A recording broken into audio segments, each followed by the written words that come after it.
পাকিস্তান সৃষ্টিতে মুহাম্মদ আলী জিন্নাহর নেতৃত্ব। মুহাম্মদ আলী জিন্নাহ পাকিস্তানের স্থপতি হিসেবে ইতিহাসে অমর হয়ে আছেন। তার নেতৃত্ব ও দূরদর্শিতার ফলেই দক্ষিণ এশিয়ায় একটি নতুন রাষ্ট্রের জন্ম হয়েছিল। আজ আমরা তার নেতৃত্বে বিভিন্ন দিক বিশ্লেষণ করে দেখব।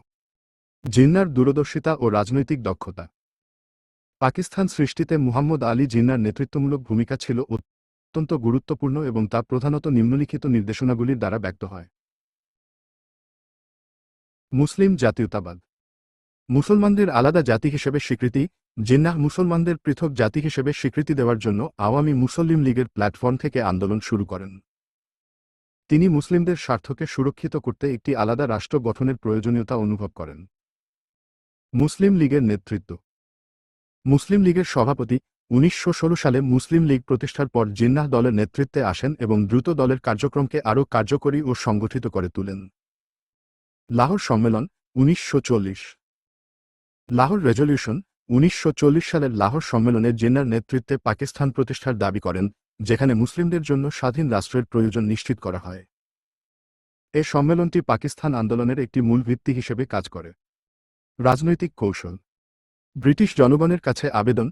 জিন্নাহ ব্রিটিশ সরকারকে মুসলমানদের প্রতি বিশেষ মনোযোগ দেওয়ার জন্য চাপ সৃষ্টি করেন।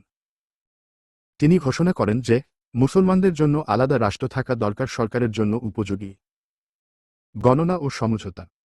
Burden of proof.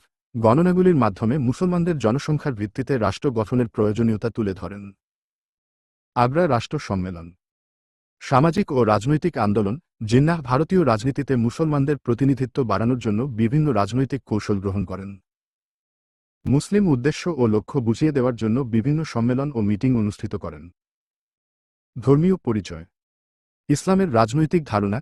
জিন্নাহ ইসলামকে একটি রাজনৈতিক পরিচয় হিসেবে বিবেচনা করেন এবং এটির মাধ্যমে মুসলমানদের জাতীয়তাবাদকে উদ্বুদ্ধ করেন। ভারতীয় স্বাধীনতা আন্দোলনের বিচ্ছিন্নতা। মহাত্মা গান্ধী ও কংগ্রেসের বিরুদ্ধে মতপার্থক্য। কংগ্রেসের সঙ্গে মুসলিম লীগের বিতর্ক এবং ৬০-এর দশক থেকে মুসলিম জনগণের জন্য সোচ্চার হওয়া, যা পাকিস্তানের দাবিকে আরও দৃঢ় করে। মুসলিম লীগের সুদৃঢ় নেতৃত্ব। তিনি মুসলিম লীগকে একটি শক্তিশালী রাজনৈতিক দলে পরিণত করেন এবং ভারতীয় উপমহাদেশের মুসলমানদের মধ্যে একতা স্থাপন করেন। কূটনৈতিক দক্ষতা। ব্রিটিশ শাসকদের সাথে কূটনৈতিক আলোচনায় তিনি পাকিস্তানের জন্য একটি স্বতন্ত্র রাষ্ট্রের দাবি জোরালোভাবে তুলে ধরেন। পাকিস্তান সৃষ্টির পেছনে জিন্নাহর ভূমিকা। লাহোর প্রস্তাব। ১৯৪০ সালে লাহোর অধিবেশনে তিনি পাকিস্তানের জন্য একটি পৃথক রাষ্ট্রের দাবি জানান, যা পরবর্তীতে পাকিস্তান সৃষ্টির পথ প্রশস্ত করে। ভারত বিভাগ।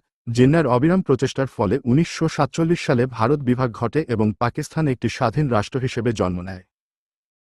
নতুন রাষ্ট্রের ভিত্তি স্থাপন। স্বাধীনতার পর তিনি পাকিস্তানের সংবিধান রচনা ও রাষ্ট্র পরিচালনার ভিত্তি স্থাপনে গুরুত্বপূর্ণ ভূমিকা রাখেন। জিন্নাহর নেতৃত্বে মূল্যায়ন।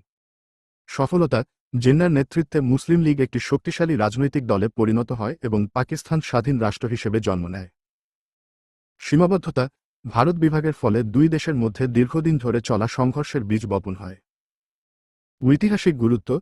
জিন্নাহকে পাকিস্তানের জাতির পিতা হিসেবে সম্মান করা হয়। তার নেতৃত্বে ফলে দক্ষিণ এশিয়ার রাজনৈতিক মানচিত্রে একটি বড় পরিবর্তন ঘটে। সারসংক্ষেপে, মুহাম্মদ আলী জিন্নাহর নেতৃত্ব ও দূরদর্শিতার ফলে পাকিস্তান একটি স্বাধীন রাষ্ট্র হিসেবে জন্ম নেয়। উপসংহার। মুহাম্মদ আলী জিন্নাহ পাকিস্তান আন্দোলনের কেন্দ্রবিন্দুতে ছিলেন। তার নেতৃত্ব শক্তিশালী একটি রাজনৈতিক দলকে গঠন এবং মুসলমানদের পৃথক রাষ্ট্রের জন্য একটি যুগান্তকারী অবস্থান নিশ্চিত করে, যা পাকিস্তান সৃষ্টি পর্যন্ত নিয়ে যায়। জিন্নাহ যেমন রাজনৈতিক বাস্তবতার মোকাবিলা করেছেন, তেমনি তিনি মুসলমান সমাজের মধ্যকার একতা ও সমাজের উন্নতির প্রতি জোর দিয়েছেন। ছবি। এইভাবে জিন্নাহেন্সিপেশন আন্দোলনে তার নেতৃত্ব ছিল অনুমোদনযোগ্য ও প্রভাবশালী। দ্বি-জাতি তত্ত্বের প্রবক্তা। জিন্নাহ সর্বপ্রথম হিন্দু ও মুসলমানদের দুটি ভিন্ন জাতি হিসেবে চিহ্নিত করেন এবং তাদের জন্য পৃথক রাষ্ট্রের দাবি জানান। For MCQ topic based model test for BCS, government jobs and university admission.